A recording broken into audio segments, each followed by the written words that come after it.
Hello everybody, welcome back to another episode of Duplicity. So we're back again with the Choice of the Dragon. We just took over the country by killing the queen. And now we rule our own territory. You rule over your own territory for several uneventful years before your goblin minions begin to report some disturbing news. They have seen another dragon raiding within your territory, seizing tribute that ought to be yours and eating your prey. Based on their description, you realize that the dragon is none other than your elder clutchmate, Exilmius. Great! Beat me to a pulp last time. Exilmius was always an overbearing brute, seeking to seize what did not belong to him. You may recall what he did to your golden shield. What do you do about Exilmius' incursion into your domain? Okay, what do we do? This is intolerable. Inconceivable. Exilmius must be destroyed. That's not a solution, that's just me getting mad. Another dragon on the far reaches of my territory is not worth a response. Okay, so passivism or going after him. I can't let him take over because that's gonna be bad. So okay. How dare he enter my territory? His effrontery leaves me no choice. Vigilance increases. Your rapid response also prevents him from taking some of your tribute. Wealth increases. Great, cool. That was a good decision, I guess.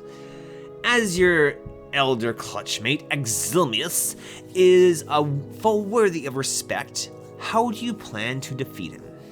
Oh boy, this is gonna be good. Okay, so wait for him to come. He'll need to eventually, and I'll have the advantage. So waiting. Set up an ambush. Risky.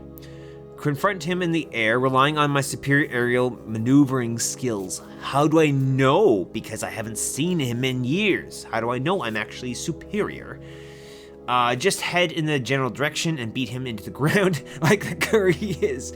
You gonna beat the pulp out of you, buddy. Yeah, okay, that's not gonna work. Trick Exilmius into fighting one of my enemies. Okay, that's interesting. Bribe him to leave my territory. No, that means I'm gonna lose money. Fudge. No. Let's trick him.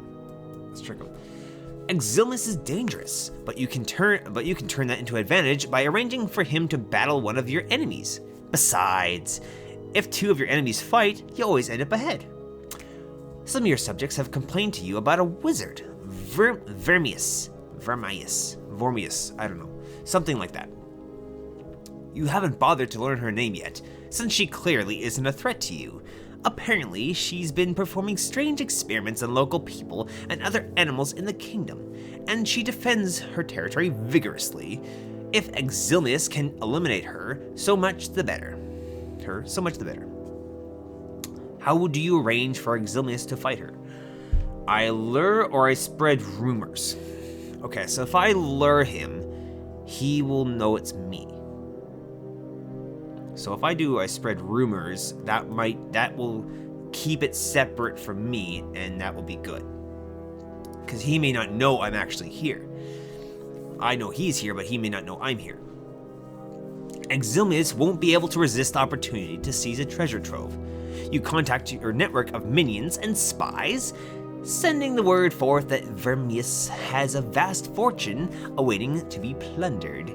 Eventually, Exilmius captures one of the minions and tortures the truth out of him. You lose one of your pawns, but that's a small price to pay to set Exilmius and Vermius against each other. You don't hear anything about their battle, but you also hear no further reports of Exilmius threatening your territory. Mission accomplished. Great. Awesome. Fantastic. Cunning and finesse. Awesome. That's what I want. I want more cunning, more finesse. Perfect. Oh, okay. I guess I can save it. Okay, never mind. Be back in a sec. Okay, perfect. Okay, we're back. There's a traveling party of adventurers in town. The people are already calling themselves heroes, telling tales of their past deeds. Do-gooders like these can be very dangerous. What do you want to do? Oh, okay, so we can gather information, which wouldn't hurt. Challenge them to a duel, which could be bad because I don't know anything about them. Kidnap a princess to lure them out. Oh, fudge. You know what? I want to do that. Scare them off or ignore. Let's kidnap a princess. Let's be honest, are you kidnapping a princess for tactical reasons? Or are you kidnapping a princess just because you like kidnapping princesses? It's not like that, it's purely strategic. Little column B. No, it's purely strategic. Okay. If you say so. Anyway, kidnapping princesses is your specialty. It helps that her bower is the highest eyrie in the castle. It's trivially accessible by air. You rip off the roof, snatch the princess, and fly away chortling.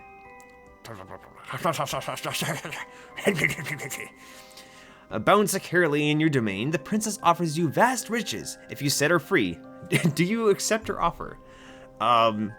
No, because that would totally take away the point. Yeah, that would undermine your plan, wouldn't it? Eventually, the heroes arrive. Their leader, a brave paladin in shining white armor, challenges you to a duel. She is flanked by a wizard of some sort, as well as a priest of the goddess of war and a bard. Gotta have that bard. Accept their challenge, kill them on the spot, or kill and eat the princess before their very eyes. Okay, so let's think through this here. So, if I accept their challenge, I gotta fight them and possibly kill them. But I don't know how strong they are. They could be incredibly strong. They could be ridiculously strong because the wizard kind of scares me. I could kill them on the spot, but that still risks me in many ways. I'm gonna kill and eat the princess before their very eyes. The party of heroes looks crestfallen as you swallow the princess in one gulp. They have failed in their quest. They turned to beat a hasty retreat. Do you permit them to escape? No. Let them run, kill them all, or no, I'm gonna leave one. Because one's gotta tell everyone how bad I am. Well, I got villain. Defeat the heroes. Okay. The party is disorganized and morale is low. You make short work of them. I cannot read. And take their belongings as loot. But you wisely leave the bard alive. Yay, the bard lives. She spreads word of your might and dominion throughout the land. Cunning increases. Infamy increases considerably. Cool. That might be good. I don't know. You are lounging on your treasure hoard when you hear the sound of booted feet coming bravely towards the treasure chamber. The gate is that of a goblin. And what goblin wears boots? The creature who enters is walking bravely forward, clearly scared of you but securely in the notion that he is doing the right thing. He is armed with a small sword, a long knife really, and wears a crude helmet that clearly used to be a kitchen implement. He begins to speak, like all goblins. His voice is nasal, and he puffs out his chest and begins to speak in important-sounding tones. Oh, great dragon! He quavers. I am socket of this tribe. I've known all my life that this and destined for greatness. Possessed as I am of a noble soul, I have practiced for many months and have mastered the art of martial combat. In your name, I wish to ride out in the field of combat and prove my worth as a true hero. One day, I shall return with a great treasure to add to the magnificent hoard. Will you grant me my blessing on my quest? Eat him, grant him, test his prowess, forbid him. Okay, let's test him because I don't exactly trust him. You put him through the simple test of skill and bravery. He's tougher than the average goblin, but not all that tough. His overabundance of sheer determination to succeed, despite all odds, compensates for whatever he may lack in general prowess. Really? First option is eat him? What the frick is the point of that? Grant him my blessing, forbid him to go questing. Let's grant him my blessing. Thank you, Master. I swear I will make you proud of me. Other than encouragement, are you going to help him along in any way? Give him weapons, direct him towards the capital of my kingdom, urge him to attack my neighboring kingdom. Let's give him some weapons. That's generous of you. May your investment in him... Oh, that's generous of you. May your investment in him will pay off someday, maybe. Do you want to send him off in a general direction? Direct him towards the capital? No. Why would I do that? Because people are serving me. Why would I torture my people? Because I want to actually rule. I don't want to have to fight all my own guys. Urge him to attack a neighboring kingdom? Or let's let him fend for himself. Let's attack a neighboring kingdom. He manages to get himself killed. Great, cool, awesome. His first sentence. But he does do some damage. He proudly carries a banner of your kingdom and yells your name loudly when he rides out onto the field of battle. This starts something of an international incident. Great. The neighboring kingdom begins skirmishing with yours. You have not heard the end of this. Great, cool, awesome. Next chapter. As the sun climbs high, you bask yourself on a rock near your lair. A group of humans slowly make their way up the slope towards you this day. The humans wear armor and carry weapons, but their weapons are sheathed, and they approach respectfully. These are humans, you know. Okay. As they enter the cleared area of stone that surrounds the lair, the humans kneel before you, recognizing your glory. "O liege," begins the leader, "accept our praise and hear our petition." You incline your head slightly, acknowledging her and indicating that she may proceed. Oh, she may proceed. Oh. Well, I'm not going to do it. I'm sorry. I'm going to wreck my voice doing this. Oh, fudge. "As your magnificence is surely aware, almighty dragon, you are amongst the knights and lords that hold lands under the magnificent's rule. We are among the knights and lords that hold lands under your magnificent rule. We bring tribute each year, and now we come to beg a boon of you." The knight pauses. "Our enemies, people like ourselves, but with a mighty army, have begun invading your territory." You started it. "They have looted the less well-defended manors and burned some of the fields. We are ready to fight them, but your magnificent assistance would greatly strengthen our hand." One of the other knights interrupts. "They are taking our animals and chattels and destroying the value of our land. You must aid us." Your nostril flares and wisp of smoke puffs out of them. He dares to refer to animals and chattels and lands as his own? A grave insult indeed. How do you respond? Ignore, lecture, kill, or kill all? No. Let's lecture this guy. "Your animals and chattels? Your lands? Surely you mean my animals, chattel, and lands, you say?" Of course, mighty one," says the leader of the delegation. "Sir Edmund foolishly misspoke. We would never presume to make a claim of your rights." "Good." You mutter with a warming glaze at Sir Edmund. His pallor is most gratifying. Vigilance and finesse increases. The leader of the delegation clears her throat nervously. "Mighty one, will you aid us in our time of need?" Ew, he insulted me. Do I dare? I need more information. Cunning increases. What do you need more information about? How badly does the enemy threaten my tribute? How powerful? Does the enemy have loot worth how powerful are they? "They are a threat to us," replies the lead knight. We will likely prevail, but it is hard fought without your aid. Our enemies pale in comparison to your vast power, of course. Finesse increases. Will you help the humans in their war? Yeah, of course I will. Yes, that sounds like fun. Based on what you've learned, you choose to go to war to aid the humans. The humans convene a war council in the area surrounding your lair. As you join them in the council, a steady rain begins to fall. Their diviners report that the gods are displeased with you. Still, you are a mighty dragon. A little divine disfavor won't make much of a difference. You lean in closely to read their tiny human maps, nearly killing several squires.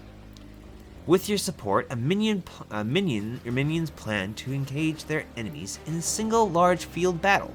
A decisive victory should end the incursion into your territory and set up an effective counterattack. Do you take a role in the center of the battle, relying on your core combat ability, or do you plan on remaining hidden at first and then strike from surprise at the point when the enemy is vulnerable? Oh, I love a good surprise attack. Participate center? No. Let's remain hidden and surprise. You carefully plan the battle, giving specific instructions to the troops. The battle is well underway, and the enemy troops are fully committed when you drop out of the clouds above the battlefield. From your angle of attack, you are flying directly out of the sun. They do not notice you until you are almost upon them. Your fiery breath lays waste to their high command. You are then able to attack their knights from the rear, inflicting brutal casualties. Your troops respond perfectly to the opportunity, smashing the disorganized enemy and triggering a complete rout. It becomes hard not to giggle, but you avoid it to maintain morale. Is Rex just literally like a kid? He's trying to act tough and blah, blah, blah, blah, but he's literally just this giggling kid he's laughing inside. Okay, by the end of the day, most of the enemy army has been captured or slain, and the remainder is unable to pose an ongoing threat. Cunning, finesse, and infamy increases. Oh man, okay. You fly into the enemy territory. You quickly sack various small towns, collecting a variety of booty for your troubles. But then you fly into a major port city where the real opportunity presents itself. You can smell the rich supply of gold and jewels just waiting to be taken from the major temple, and yet sacking a temple might anger the gods. Oh, I don't know.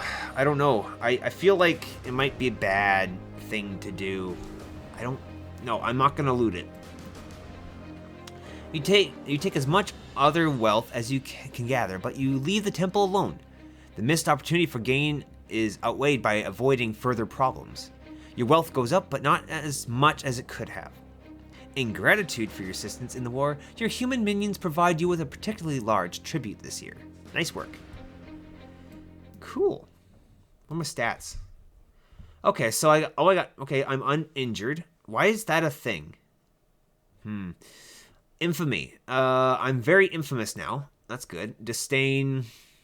Vigilance. Okay, so it's still in the middle. Cunning is very good, but I'm not very honorable at all. And I have very good finesse. Okay. Alright, so while you are flying across your territory, you spot a new shrine that your people have erected. You fly down and find that a goat has been tied to a shrine. A young woman is bowing before the shrine and praying. The symbols on the shrine depict some winged deity, and the iconography is unfamiliar.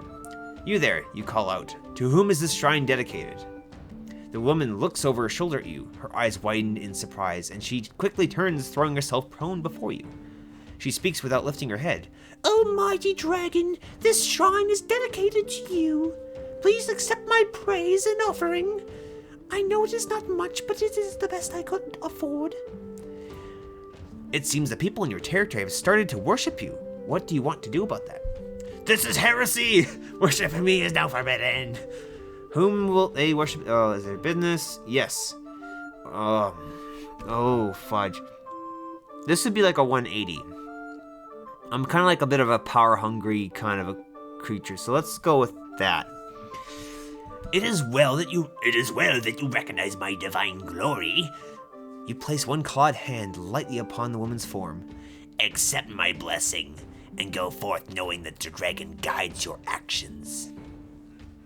On numerous similar occasions, you do everything you can to encourage the new religion. Soon, you are venerated throughout your territory as widely as any of the major gods. Almost immediately, you began to reap tangible rewards from your new status as a deity. It turns out the people will dig deeper to make offerings to their god than to a feared draconian overlord. Cool. Okay. Several weeks after you first learned of the new religious movement, a group of humans approaches your lair. They carry a large golden statue with them. The artistry is not perfect, but is clearly a dragon and probably intended as a representation of you. An old man steps forward from the group and genuflects towards your lair. Master, great dragon, that breathes the fire that burns in our hearts, hear our prayers. Bless the statue that they may watch over us and that we may pray before it. The statue is clearly made of gold, with semi-precious stones for the eyes and its tip of the claws and teeth. It is worth a small fortune, and you hunger for it. What do you do? I could claim it, or I could, let's send it back. You breathe flame at the statue, not much. Enough to heat it a little, but not to melt it. The gemstone's eyes shine as if some of the flame has been captured within. The people praise you enthusiastically and carry the statue back to their village to be the center of their religious practices. Over the subsequent weeks, you receive increasing gifts and offerings as your religion grows. Your followers continue making offerings and praying to you. It's a pretty sweet setup, all things considered. Let's be honest though. Do you actually believe you are a god, or is it just a way to gain control over your followers and extract additional offerings? Yeah, don't be silly. It's just control. That's what I thought. Running a fake religion dedicated to yourself isn't very pious or honorable, but it is very profitable. Cunning and wealth increases. The gods may not be pleased with your impiety, but they do not deign to take action against you. Oh, okay, so if I had chosen the other option, I probably would have died. Cool, awesome. Huh. You spend the next 5 years leisurely hunting, recounting your hoard, and sleeping for months at a time. It's a pretty nice life, but you also feel quite lonely at times. Occasionally, you imagine what it would like to find a mate. You wake up in the middle of the night on your enormous bed of treasure. You realize that you are dreaming of a romantic partner, one who could put a fire in your life again. Will you try to find a mate? Yes, let's find a mate. Very well. What gender of dragon do you seek for a mate? Let's go female. How are you going to find her? Post on the internet message board. That's great. Okay. Go out hunting for her. Use a network of human spies to seek her out, or just wait in my lair. Eventually, she will find me. Let's go pining for her. The problem with going out and hunting is that you must leave your treasure hoard unattended for some time. In your absence, someone may try to steal your treasure. How concerned are you of this? I am actually kind of concerned. But I also have my goblin army, so I am somewhat concerned.